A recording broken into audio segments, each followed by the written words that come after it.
บ่ได้ผัดจมขึ้นจมโลกมันใหญ่เด้กินข้าวว่าแซ่บอยู่ว่าเจ้าอ่ะมือก็ผ่ากลางแท้โอ้มื้อละติ๊บนี่บ่ตอนเช้าติ๊บหนึ่งโอ้เบิ่งดูค่ะเบิ่งหาเต็มติ๊บอยู่บ่โอ้อาบน้ำแล้วมีแต่หญ้าอาบให้ติบ่มียุงบ่นี่อยู่นี่คือมีแต่สิให้แต่เพิ่นก็ได้ให้เด้นมก็แห้งน้ำนมเราแห้งเนาะกี่ครั้งหนึ่งย่อยพี่น้องเอ้ยมันเป็นระยะเป็นตุ่มฮะตุ่มในคอเจ้าไหนเอ้าสร้างไว้เลย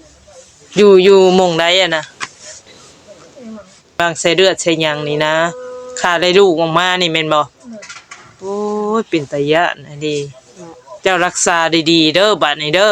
บ่ต้องให้เกิดมาอีกลูกฮะ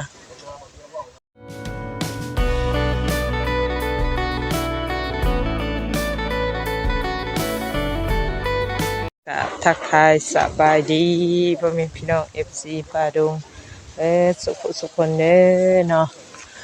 ทางเฮากำลังจะเห็นอาการน้องเพิ่นเนาะเพิ่นพี่น้องเอ้ยก็ทักสนวนก็สิเข้าไปทางอีก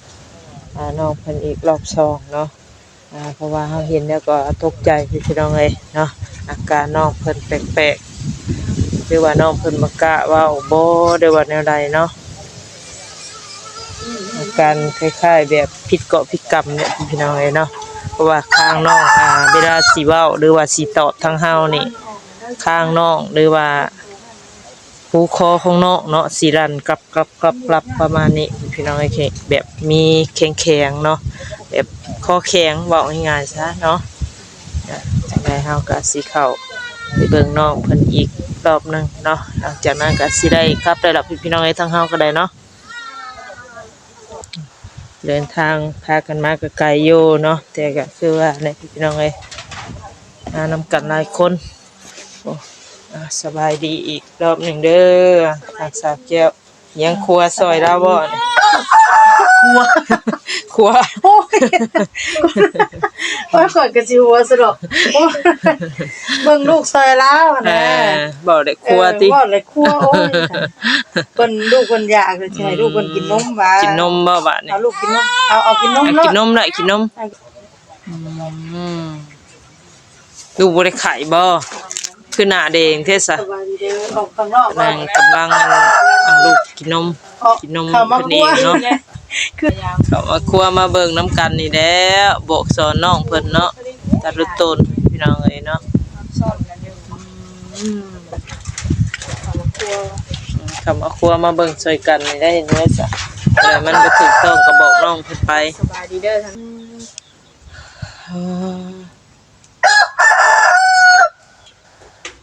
รู้สึกเมื่อยอยู่บ่ค่ะได้ลูกนี่บ่ได้เมื่อยมีแฮงขึ้นบ่แต่ว่ามีแห้งคนไทยกลางคืนให้กลางคืนให้กลางเว้นนอนบ่ยังดีเด้เอาลูกกินนมเป็นอยู่หั่นน่ะเป็นอยู่เด้ค่อยฝึกไปเนาะแต่ว่าการจับกันหยังเพิ่นยังบ่เป็นคอยส่วนมือหนึ่งกับส่วนคออีกส่วนหนึ่งกับส่วนก้นเขามาหารกลางหลัง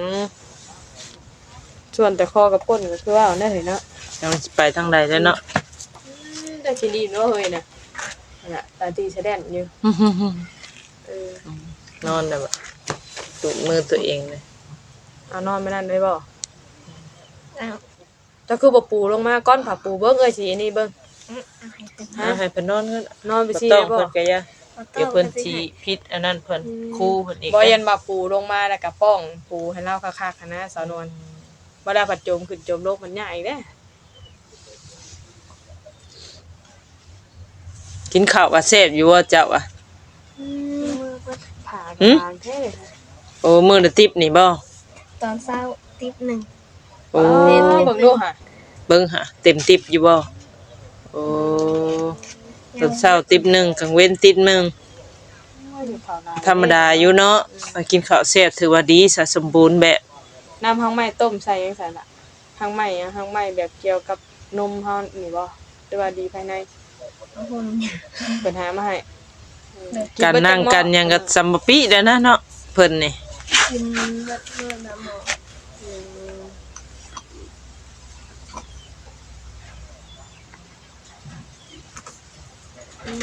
อาบน้ำแล้วมีแต่หญ้าอาบให้ติบ่มียุงบ่นี่อยู่นี่คือมีแต่สิให้แต่เพิ่นก็ได้ให้เด้นมก็แห้ง น้ำนมเราแห้งเนาะ อีกครั้งหนึงย่อยเพิ่นพี่น้องเอ้ยเสื้อผ้าแพรนี่บ่เป็นตาเอาเด้อนะเนาะน้องตุ๊ก ซักทุกมื้อแหละมีข้าวโพและน้ำนม กินข้าวได้ ชาคิดเห็นตัวเองเนาะกินโอ้ยเดี๋ยวจะเอ่ยเลยแล้วมันเป็นเรื่อง อาการเจ้าพวกมันเรื่อยเห็นพวกหันน่ะมันเป็นระยะเป็นตุ่ม ฮะ ตุ่มคอ ตุ่มในคอ เจ้าไหนเอ้าสร้างไว้เลย อยู่หม่องใดอะน่ะ ไอ้หมอ เจ็บอยู่บ่เลยเวลาเจ้ากินข้าวกินหยังก็บ่ได้เจ็บ ทะลอยบ่เฮ้ย ตุ่มใหญ่บ่ ตุ่มน้อยๆหมอ หาก็เป็นนี่บ่ หังก็เป็นตั้งแต่เราคลอดลูกนะเราเว้านี่แม่นบ่ แล้วบัดนี้แบบเวลาจะเว้ากันกั้นข้างๆเนี่ยหาก็เป็นนี่บ่นะ หังก็เป็นบ้างใส่เลือดใส่หยังนี่นะขาได้ลูกออกมานี่แม่นบ่โอ้ยเป็นตาย้านอันนี้เจ้ารักษาดีๆเด้อบัดนี้เด้อบ่ต้องให้เกิดมาอีกลูกฮะเอาคนเดียวนี่ก็พอเพราะว่าเฮาบ่สมบูรณ์แหละสมมุติได้1ได้2ไปแหละจักมันอิหยังสิเกิดกับเฮา ขนาดคนแรกยังใช้เลือดมันง่ายเลยเนาะ แม่นญาติในน้องตุ๊กเอ้ยอันตรายได้อล่ะเอ้ย เพิ่นเอามาให้บ่หรือเพิ่นซื้อ แต่ว่าให้ มีแต่เพิ่น เผื่อมันใหญ่เนาะ แต่คนเก็บให้นะ ใส่ไปโลดยังใหม่อยู่งามอยู่ใส่ไป เป็นตุ่มในคอมันแม่นบ่ล่ะมันบ่แม่นดอกเอ้ยว่าเอ้ยสังเกตเจ้านี่คล้ายๆเส้นเอ็นเจ้ามันสักมันหยังประมาณนี้ฮะ ตุ่ม มันเกี่ยวกับตุ่มบ่เจ้าว่า เลย เอาเวลาเว้าแล้วกับ คือแบบเส้นเฮาข้างหั่นน่ะเนาะ คล้ายๆเส้นข้างข่อยเบิ่งอาการแล้วนะ ข้างเอ็นแข็งหั่นน่ะพี่น้องเอาผ้าห่ม เสียเส้นเสียเอ็นแล้วอะได้ลูกได้เต้าเพิ่นเว้าอยู่อีหยังเพิ่นว่าผู้เฒ่าโบราณเพิ่นเว้าอยู่เอ็นนั้นใหญ่ขาดเป็นร้อยบ่เป็นพันบ่ เอ็นน้อยขาดเป็นพัน เอ็นใหญ่ขาดเป็นร้อย ขั้นตอนธรรมชาติเนาะหมุนมาแล้วปุ้ยแล้ว บ่ต้องลูกเพิ่นรับเลยครับกินนมแล้วก็นอน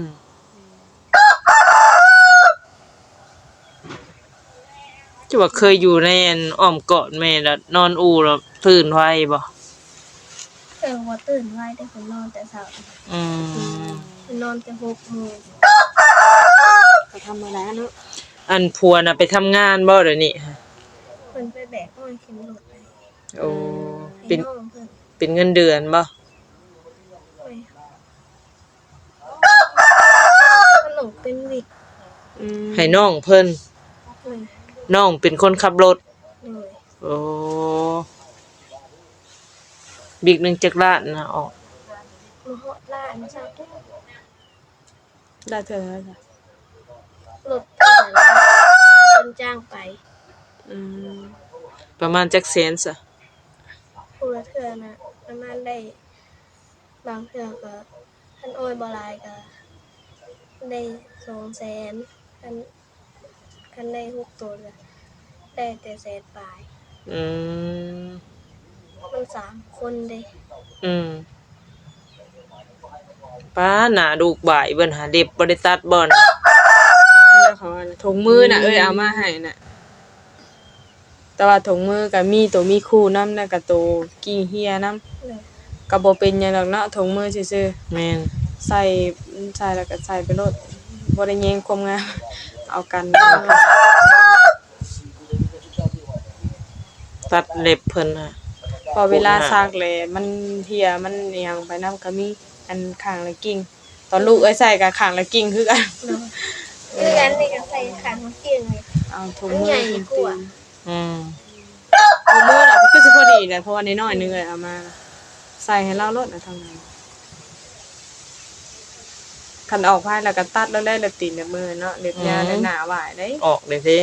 อืม ลูกสาวโทนน้องตุกโอ้เนาะมือตีนครบหน้าตาครบสมบูรณ์แบบงามเลย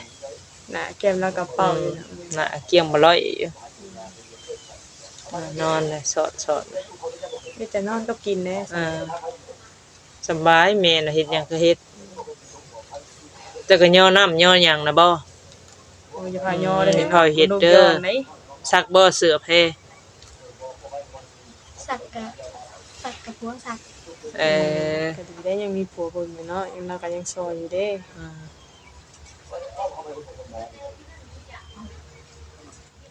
ดูเครื่องไม้เพียกก็บ่มีเนาะถ้ามีไม้เพียกยังว่าเนาะชนวนเสื้อผ้าหน้าแพรนะของผ้ามาเลยอันนี้ก็ตาเครื่องให้เจ้าบ่ แม่ อืม กินหยังบ่มีใหม่ๆเหม็นๆนี่ฮะ เฮ็ดกินเนาะ เพิ่นจุยอยู่แล้วว่าเพิ่นจุอยู่เพื่อนหลัง อืมเพิ่นนั่นน่ะเนาะ ปุ๊บแน่ตีนคนน่ะนะเออ ที่เอาใบตองเพิ่นนั่นแหละ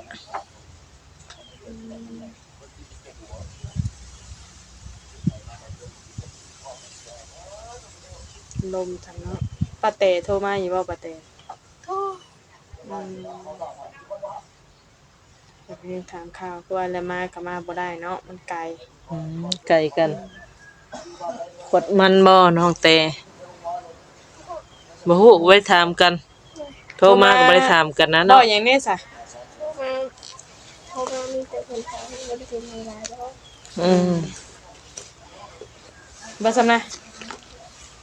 ยาเจ้าก็ยังกินปิ่นปัวอยู่บ่ กิน อืมปัวเด้อเนาะภายในเจ้าแหนะ เอาหมอโอ้ยแกงเสพ แก้อักเสบภายในหึ แพงละ12,000 เพลงหนึง12,000 เออ ซื้อกินนำบ่ซะ ซื้อกินน้ำ เบิดเด้ ถ้าเบิดแล้วเพิ่นบ่ให้ซื้อกินแม่นบ่ คนแพ้เศร้าคือทายากินคน เพเศร้า เออ เพเจ้าเศร้าแล้วบ่ซะตอนนี้ เศร้าแต่ว่าอยากกล้าฟัก ญาติเนาะคิดระวังแหละคือว่าเนี่ย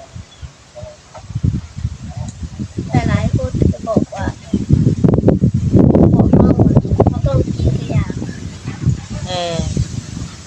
น้ำนมสีจาง แม่นบ่ ลูกเกี่ยวกับดอกหอม บ่เกี่ยวนะบ่เกี่ยวกับน้ำนมดอกตัวนี้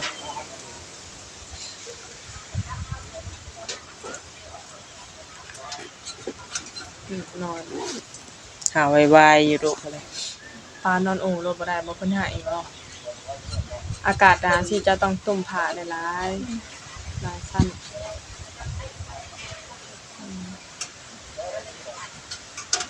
แถวนี้บ่อยากมีสัญญาณเนาะแถวนี้เนาะ บ่มี โมมีโทรศัพท์น้องยังเสื่อม เสื่อมกับหยัง เสื่อมโทรศัพท์เอาถึง อืม ยาก็จักเราแกะแบบไรอะนะคือเห็นนั่นลมเข้าพุ่งๆป่องอยู่ เอาตัวเรากินได้แล้วว่า โอ้ยตุกเอ้ย ซะเด้ เออไปจะแกะให้มันนั่นลมเข้าแล้วซับเพิ่นสิอันนั้น ตอนมีลูกกับตอนบ่มีลูกนี่จะได้สบาย ตอนไม่รู้ อืม มันไปใส่ก็ได้ไป เออ จักแล้วอันนี้เนาะเป็นเมคนเลย เวลามันเกี่ยงมันงามมันนั่นก็เฮ็ดเอา น้ำมาเทใส่กระติกเห็นบ่ อืม อืมมันบ่ได้มีไผเข้ามาหาบ่มื้อนี้ มันเย็นมันนั่นก็นั่นแหละเนาะกินไปเรื่อยๆนั่นแหละมันกินน้ำอุ่นได้ดิ เจ้าต้องกินหลายๆแล้วเนาะเขาบันเบิดเลยสดกินเนาะ กินมือละหมอ อืม มื้อน้ำหมอหักเย็นนะบ่ได้กินน้ำร้อนนะเย็นนะเพิ่นกิน กินซีอุ่น มันเย็นแล้วน่ะ มันเย็นนะจะใส่กระติกเนี่ยเขาเอิ้นว่าอยู่ภายอยู่กับน่ะกินร้อน กินน้ำอุ่นนะ พวกตุ้ยก็สดกินแล้วเลย คันนี้ผ่านไปเดือน2เดือนก็เพิ่งเนาะกระโตแล้วให้ตุ้ยได้น้ำแม่น้ำนมแม่แฮง แม่นแหละ คนอ้วนแห้งได้ไงเกิดมาเนาะเหมือนบ่ได้อ้วนซ้ำนี่ซ้ เกิดมาน่ะจักโลก็จะว่า 2โล6 ำ2 โล 2โล ใหญ่กว่าลูกข่อยอยู่ลูกข่อยยังน้อยนี่ดอก วันนี้ 6 2โล6คือกันบ่ 2โล3นึงลูกข่อย น้อยแฮงอันนี้ วันนี้เลยออกา แม่ก็คือบ่ได้ถูกได้ยากเนาะ อืม กินดีอยู่ดี หมอสวรรค์เลย3 โล 3 โลครึ่ง ยันไปเรื่อยโพดออกกำลังกายเรื่อยโพด บ่เกี่ยวเลยเกี่ยวแล้ว พยังดุเบิดหมูจังออกไว้ ออกไว้คือเจ้าเนาะ เพราะว่ามันบ่เกี่ยวเนาะงาน บ่เกี่ยวเลยมันเป็นน้ำมัน ขึ้น นั่น อยู่กับมดลูกหลายเอื้อยนี่ไปลูกปานใดทั้งย่างทั้งสังคึก ย่างอยู่เดี๋ยวมาย่างยังบ่ซ้ำมันผู้ย่างแท้ได้เจ้าไปขี่รถเนาะ ขี่รถอยู่วันย่างนั่นนี่ก็ไปตลอดแล้วอยู่เพื่อนอยู่ซ่านก็ขอยก็ไปอยู่ย่างไป โอ้สิว่า เพิ่นน่ะ เห็นเปียกประจำมือตีนยืนจนบ่ได้อยู่ได้เช้าก็ยังออกยากถ้าผมมันออกยาก มันเกี่ยวกับมดลูกเขามดลูกเฮาดีแข็งแรงมันก็ออกง่ายอันนี้ถือว่าเจ้าก็โอเคเล่นได้เดี๋ยวกั้นใจอยู่ยันเจ้าได้พาเกิดเนาะถือว่า ว่าคนน้อยๆอันท้องก็น้อยๆเนาะคนโตตัวน้อยสั้น ถือว่าเก่งกับได้เจ้าก็ถือว่า ๆเก่งบ่เก่งแล้วเราก็ตื่นว่าสลบแล้วว่ะ ลบเลยบ่ สลบบ่ฮู้เมื่อยหยังว่าอยู่ สโลโอ้เหนื่อย ตอนได้ลูกแล้วว่าจะบ่ฮู้มื้อ ข่าวจนว่าลูกหนีจากลาวแล้วถ้าตื่นมาบ่เห็นลูกแล้วจนไหายว่าอยู่ดี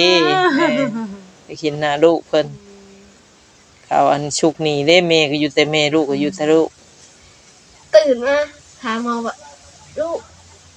หมอลูกน้องไว้ซะเอาไปแล้วเอาไปใช้เอาไป นะจ้าไม่เห็นเพิ่น ตกใจเด้อเนาะบ่เห็นลูกเด้ดีได้ผลยังว่าเอาไปแล้วอันเอาไปอยู่แถวนั้นแต่เพิ่นเว้าแนวหนึงบัดแฮงตกใจเด้อเนาะ เอาไปห้องกันนั่นแล้ว ตกใจแล้วบ่เห็นทีแรกอะเนาะ เอาไปห้องยังเอาไปห้องผักพื้นแล้ว อืม บาดนี่เลยเลือดบ่มีห้องน้อยนี่เลยเพิ่นส่งไปห้องหมอนั่นโต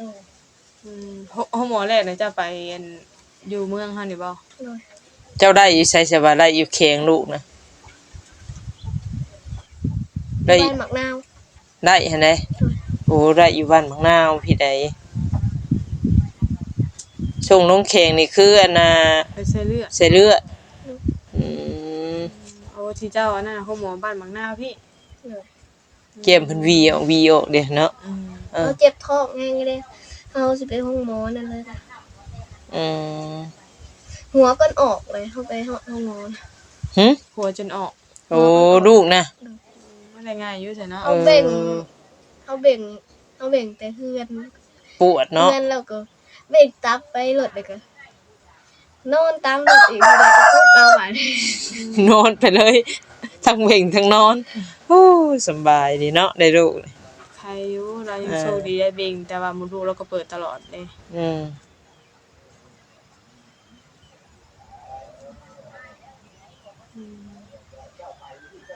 ทั้งยางไปห้องคลอดอีกยางออกเอ้าก็สีดังนักกว่า อ๋อมันอยู่จะโสดอยู่แล้วเนาะ นี่ได้มันบ่ออกเนาะ นี่มันต้องรวยต้อง คือบ่ได้บอกไปเลยบอกว่าหัวออกแล้วนะ บอกหมอก็ให้ย่างเนี่ย อ้าว เอาให้ย่างเลยก็จับแม่สิเด้อจับบ่ได้ที่เนาะ มันเข่งบ่ได้เนาะ ทางนี้ก็หามทางนี้ก็หามให้จับจังเลย มีคนถามขี้แห่ โดย เออ ย่างบ่ได้ได้เจ็บแฮงเลย แขนจนเต้นไปแล้ว โดยหัวก็แขนเต้นไปก็นี่แหละหมอว่าไปไว้เดินสิออกกันแล้ววะ อืม หมอก็มาจับเอาสิ้นอีกว่ะนี่บอกว่าจับเอาคอลูกนั่นนะ อืม บ้านนี้ไป ตำบล ไป นี้ ฮอดห้องกันนั่น อืม ไปฮอดห้อง แต่ยังดีว่าได้ง่ายหั้นแล้ว หมอก็พอนักตู้เขามาพี่ เอาบ่ไหวเฮงได้เฮาโคแล้วก็คือเฮากลัวเฮาเป็นหวาด อืม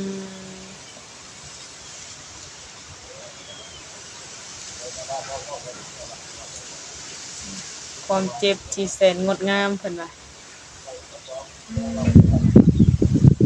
พูดเลยแม่นว่าความรักเป็นแบบใดบัดอ่า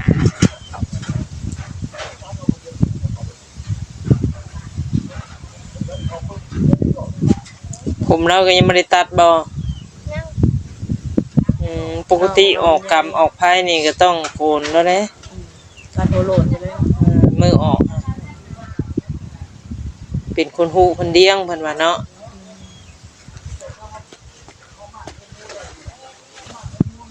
มีแต่ว่าลูกนอนก็เอาไว้อู้บัดนี้ไปเฮ็ดหยังก็เฮ็ดแต่เจ้าบัดนี้เฮ็ดหยังนอนแล้วเนาะนอนนำลูกนั่นแหละ นอนโลดนะ มีหยังเฮ็ดคือเว้าเนี่ย ยามนอนก็เอานี่ลงน้ำพอดนี่มันลมเข้ามา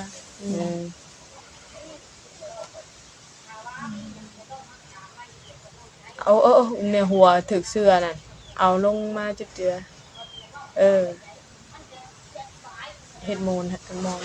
กอง เฮ้ยละเมินตาเบิ่งซะแล้ววางแล้วลงมันตาเมาเน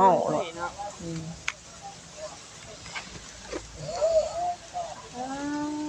บุ้ยอยู่แท้ หน้าเต็มเลยเนาะ ไปทั้งปู่ทั้งย่าพี่น้องเนาะ ไปทั้งพุ่น ลูกเอ้ ไป ย ทางปู่แล้วก็ไปทางเอา ถือว่าโชคดีได้ลูกสาวเนาะถ้าลูกชายออกมาโอ้เป็นครูกับอันนี้เลยเอ้าหญ้ามีแต่ลูกชายแล้ววะเพิ่นในสิแพงนะเพิ่นในลูกสาว แม่นเลย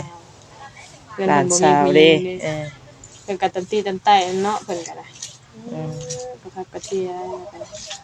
เอาจังใดก็ดูแลลูกดีๆเด้อระมัดระวังถ้าจังใดทั้งเอ้ยก็คือสิ การกินกันเนาะ กับป้าและบัดนี่เด้ออยู่ดีมีแฮงสบายดีป้าดุงเด้อ ไปดี โดยโอเคพี่น้องเอ้ยเนาะก็ถามอาการน้องเพิ่นอีกรอบ2นะถือว่าเพิ่นเป็นตุ่มน้ำคอว่าซั่นเนาะก็สิประมาณนี้ล่ะพี่น้องเอ้ยเนาะอาการน้องเพิ่นก็อาจสิคือน้องเพิ่นว่าแหละเนาะอาจสิบ่ได้ผิดกรรมผิดหยังพี่น้องเอ้ยจังได๋คลิปนี้ไปแล้วเนาะก็กล่าวมาสบายดี